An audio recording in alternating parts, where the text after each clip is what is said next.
வணக்கம் மக்களே. ஒவ்வொரு குடும்பத்துக்குமே ரூபாய் 10,000 கருணை தொகையாக கொடுக்க அதிமுகவோட 3ஆம் கட்ட தேர்தல் வாக்குறுதி அறிவிச்சிருக்காங்க எடப்பாடி பழனிசாமி அவர்கள். இந்த தகவலை பற்றி இந்த வீடியோவில் நம்ம விரிவாக பார்க்கலாம் வாங்க. ஒவ்வொரு குடும்பத்துக்குமே ரூபாய் 10,000 கருணை தொகை வழங்கப்படும்னு சொல்லி எடப்பாடி பழனிசாமி அவர்கள் வாக்குறுதியை கொடுத்துருக்காங்க. இந்த மாதிரி 6 வாக்குறுதிகளை அதிமுகவோட 3ஆம் கட்டமாக வெளியிட்டிருக்காங்க. தமிழக சட்டப்பேரவை தேர்தலை முன்னிட்டு அனைத்திந்திய அண்ணா திராவிட முன்னேற்ற கழகத்தோட சார்பில் தேர்தல் வாக்குறுதிகள் அறிவிக்கப்பட்டு வந்துட்டுருக்குது. ஏற்கனவே 2ஆம் கட்ட வாக்குறுதிகள் அறிவிக்கப்பட்ட இந்த நிலையில் பிப்ரவரி 24 3ஆம் கட்ட வாக்குறுதிகளை அதிமுக பொதுச் செயலாளர் எடப்பாடி பழனிசாமி அவர்கள் வெளியிட்டார் என்பது குறிப்பிடத்தக்கது. அந்த வாக்குறுதிகளை பற்றி அதிமுக வெளியிட்ட செய்தியை பற்றி பார்க்கலாம் வாங்க.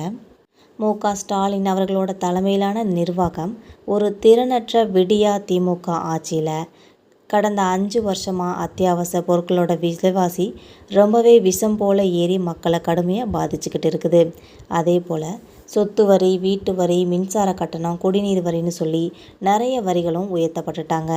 இதனால் மக்களோட அன்றாட குடும்ப சுமையே நிறைய அதிகரிச்சிச்சுன்னு சொல்லலாம். இதனால் மக்களோட சுமையை குறைக்கிற வகையில் ஒவ்வொரு குடும்பத்துக்கும் கருணை தொகையாக 10,000 ரூபாய் வழங்கப்படும். 2வது வாக்குறுதியாக வேலைவாய்ப்பு அலுவலகங்களை பதிவு செஞ்சுட்டு வேலைக்காக காத்திருக்கிற பட்டதாரிகளுக்கு மாதந்தோறும் 2,000 ரூபாயும், +2 வரை படிச்சுட்டு வேலைவாய்ப்பு அலுவலகங்களை பதிவு செஞ்சுருக்கவங்களுக்கு மாதந்தோறும் 1,000 ரூபாயும் உதவித்தொகையாக வழங்கப்படும் சொல்லியிருக்காங்க. மீன்பிடி தடை காலங்களில் மீனவர்களுக்கு தற்போது கொடுத்துக்கிட்டு இருக்க நிவாரண தொகை 8,000 ரூபாயில இருந்து 12,000 உயர்த்தப்படும்னு சொல்லியிருக்காங்க. ஒவ்வொரு ஆண்டுமே தைப்பொங்கல் அன்னைக்கு கொடுக்குற பொங்கல் தொகையோட சேர்த்து ரூபாய் 1,000 ரூபாயும் வழங்கப்படும்னு சொல்லியிருக்காங்க. கைத்தறி நெசவாளர்களுக்கு இப்போ கொடுத்துட்ருக்க இலவச மின்சாரம் 300 யூனிட்ல இருந்து 450 யூனிட்டாகவும், விசைத்தறி நெசவாளர்களுக்கு 1000 யூனிட்ல இருந்து 1,400 யூனிட்டாகவும் உயர்த்தி கொடுக்கப்படும்னு சொல்கிறாங்க. நகர பகுதிகளில் நடைபாதை ஓரமாக கடை வச்சிருக்க சின்ன சின்ன வியாபாரிகள் கூட்டுறவு வங்கிகளில் வாங்கிய கடன் தள்ளுபடி செய்யப்படும்.